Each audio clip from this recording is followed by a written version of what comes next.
and welcome to the Accessible Word Template tutorial. In this microlearning video, you'll learn how to create inclusive documents using Microsoft Word.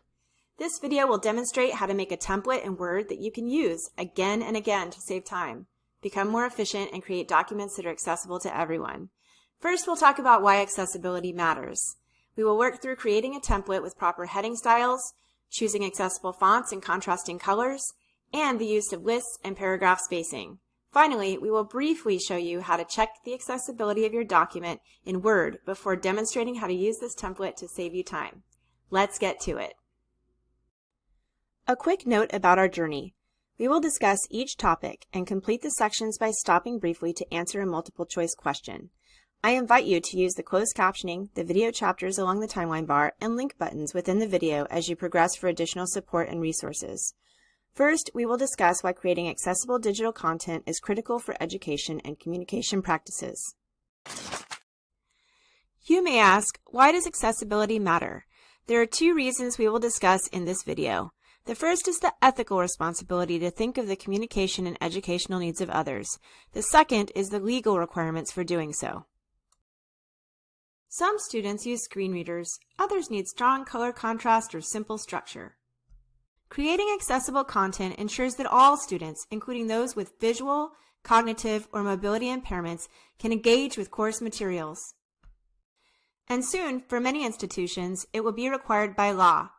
With ADA Title II updates taking effect in April of 2026, instructors are required to ensure their documents meet WCAG 2.1 standards. When creating our Word template, we'll talk about how to apply these principles through headings, contrast, spacing, and font choices. Why should we make Word documents accessible? A, to meet legal standards and support all students.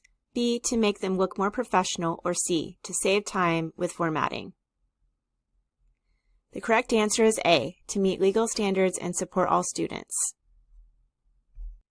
Now I will demonstrate how to set up a template in Word.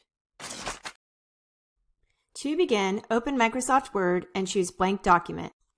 Save your document as a template. You can name it something like Accessible Template. Under the File Type drop-down, change the file type from Word Document to Word Template. This will save it as a .x file. Then, click Save. Now, let's start formatting your new template. The third step to creating your template is formatting. We will discuss how to make choices for our documents: headings, fonts, color contrasts, lists, and spacing. Headings is the first thing we will consider. Headings help screen readers navigate a document and are automatically marked as headings if the document is later converted to a PDF. To set proper headings, we want to avoid bolding or enlarging text manually. There are two options for applying headings: built-in styles or make your own. To use built-in options, navigate to Styles menu and apply Headings. A heading 1 is typically used for the main sections or chapters of a document. For a subsection, use heading 2. This idea is the same for each category of heading. The second option involves creating my own heading styles. To do this, I use the WCAG 2.2 guidelines to create a heading style I like for each category that I know meets accessibility standards. I simply create the type of heading I would like in my document and highlight the heading style. When I do this, a box pops up with options. I choose Style, create a style, and name my style. I will name my style Access Heading 1. Now, if you go down and select Modify, a list of various modification options pop up.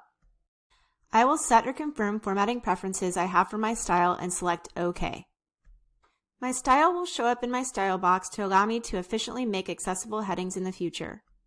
You can tell the headings have been properly set when a small right triangle appears next to the heading. How should you format section headings in a document? A, by bolding the text manually, B, by choosing heading styles from the Styles menu, or C, by increasing font size only. The correct answer is B, by choosing heading styles from the Styles menu. Let's talk about fonts. Next, we will talk about font type and size, spacing and contrast. Let's set the body of font to a readable sans serif typeface. There is room for preference here. I like a Calibri, 12-point font with 1.5 spacing and a black and white contrast. However, you can choose from a list of options. Some examples of common sans serif fonts include Arial, Tahoma, and Calibri. Serif fonts, like Times New Roman, can be used in headings but are much harder to read when used in paragraphs because of the decorative lines and tapers found within the font style. Sans serif fonts like Arial or Calibri are easier to decipher due to the lack of flourishes. Another consideration is the size of the font. Paragraph font size needs to be 11 points or more. If screen readers are a consideration, it is best to avoid italics, strike-throughs, underlined, or highlighted text. Although WCAG 2.2 does not have specific guidelines about spacing, it is always best to use at least 1.5 spacing or more for paragraphs. Keep high contrast for text, like black text on a white background. Avoid grays or complex colors. If you're going to use color in your text titles, use a contrast checker to confirm your color contrast is readable for those who see colors differently. Best practice is to aim for a contrast of 7:1 or higher. Which of the following font and color combinations meet accessibility guidelines for body text? A. Times New Roman, size 10, light gray on white. B. Calibri, size 12, black on white. Or C. Comic Sans, size 16, yellow on light blue. The answer is B. Calibri, size 12, black on white. Let's talk a bit more about font contrast. A few quick words about color contrast. There are several accessibility considerations for creating contrast in your documents. Images like this one with a text overlay, graphs such as this one with a pattern included, and text contrast like this example are instances in which color contrast plays a role in accessibility. For the scope of this video, we will be discussing best practices as they relate to color contrast of text within your Word template. We will demonstrate how to determine compliance with WCAG guidelines. If following WCAG 2.2 guidelines, in other words, AAA standards, text must have a color contrast ratio of 7:1 or higher for any text smaller than 18-point regular or 14-point bold. The contrast needs to be higher than 4.5:1 for text that is at least 18-point regular or 14-point bold. Normal size text is harder for many users to read, so it needs to be a higher contrast ratio of 7:1 for AAA compliance. Large text is naturally easier to see, so the required ratio is 4.5:1 while still meeting best practices. How do we check compliance? I'll show you. To determine accessibility of my font color, I will first choose my color by highlighting the desired text and using the drop-down menu to choose a color. Once I've done this, I can discover the hex value in the colors box. I highlight this number and go to the WebAIM contrast checker at www.webaim.org/resources/contrast-checker/.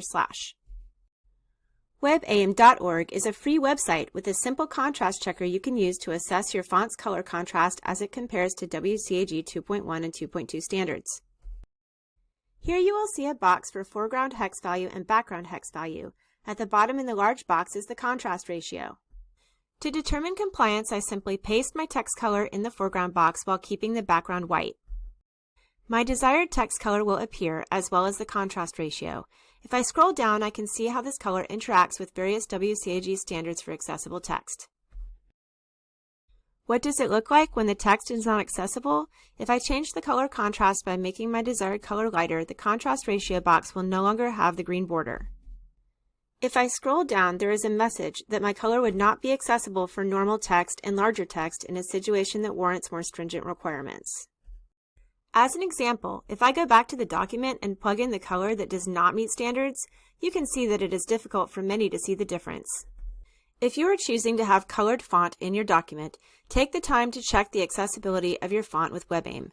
It is more accurate than most other contrast checkers, including Word's built-in tools. When following best practices, what contrast ratios are required for normal text versus large text? A. 4.5:1 for normal text and 3:1 for large text. B. 7:1 for normal text or 4.5:1 for large text. Or C. 7:1 for all text regardless of size. The answer is B. 7:1 for normal text and 4.5:1 for large text. The final formatting consideration we will spend time on is creating lists. Always use Word's built-in bullet and number tools to structure lists. Use numbered lists for items with an order and bulleted lists for items with no order. Avoid creating lists manually with dashes or tabs. Proper structure improves screen reader navigation. Don't make your own with dashes. You will simply go to Home and click on the list option that best serves your needs. What is the best way to create a bulleted list in Word? A. Type dashes in front of each line. B. Use tabs and spaces. Or C. Use the built-in bulleted list button. The correct answer is C. Use the built-in bulleted list button. The fourth step in this process is to check your document to make sure that your formatting decisions are accessible. Now it's time to check your document. There are several programs and ways to do this, but the built-in Accessibility Assistant option in Word is the best place to start. I will be using an example document of mine to demonstrate its use. Once you have completed your document setup, go to the Review tab and click Check Accessibility. On the right-hand side of your screen, the Accessibility Assistant may list some accessibility issues like color contrast. There are other issues that can be checked with the Check Accessibility features, such as missing alt text for images. These topics will be reviewed in depth at a later time. Once you've completed your accessibility check, the Accessibility Assistant will change its message to "Looks good, no issues found." For more in-depth feedback, your institution or workplace may employ other programs to check Word documents, such as Ally or Census Access. Check with your employer to find out more about accessibility tools available to you. Where can you find the Check Accessibility tool in Microsoft Word? A. Under the File tab, then select Save As. B. Under the Home tab in the Font group. Or C. Under the Review tab in the Accessibility group. The correct answer is C. Under the Review tab in the Accessibility group. Finally, let's make sure we maximize our efficiency by saving our template in a safe place for future use. Now you know the basics of creating an accessible Word template. You can use this template for all future documents to save time. Let's learn how to use an accessible Word template to start a new document the right way. When you open Word, go to the left-hand menu and click New. You'll see a list of built-in templates. These may look nice, but they aren't always accessible. So instead, open your saved accessible template or download one provided by your institution or instructional design team. To use your saved template, go to Open, find the file, and select it. You'll get a fresh, clean document with all the accessibility styles built in, like headings, fonts, spacing, and list formatting. To keep your original template clean, either use Save As to rename your document or make a copy of a file before you begin editing. That way, you'll always have a reliable, accessible starting point. After opening an accessible Word template, what should you do before adding content? A. Rename the document using Save As or make a copy to preserve the original template. B. Begin editing the template and save changes when finished. Or C. Convert the template to a PDF file before working on it. The correct answer is A. Rename the document using Save As or make a copy to preserve the original. After recognizing that digital accessibility matters for legal and ethical purposes, we learned how to be more efficient by using Word's built-in Accessibility Assistant to check your template's headings, fonts, contrast, lists, and spacing before saving the settings for future use. Thank you for being a part of the movement towards an accessible digital world for all. If you're interested in learning more about creating accessible content, visit www.heatherdorrell.com.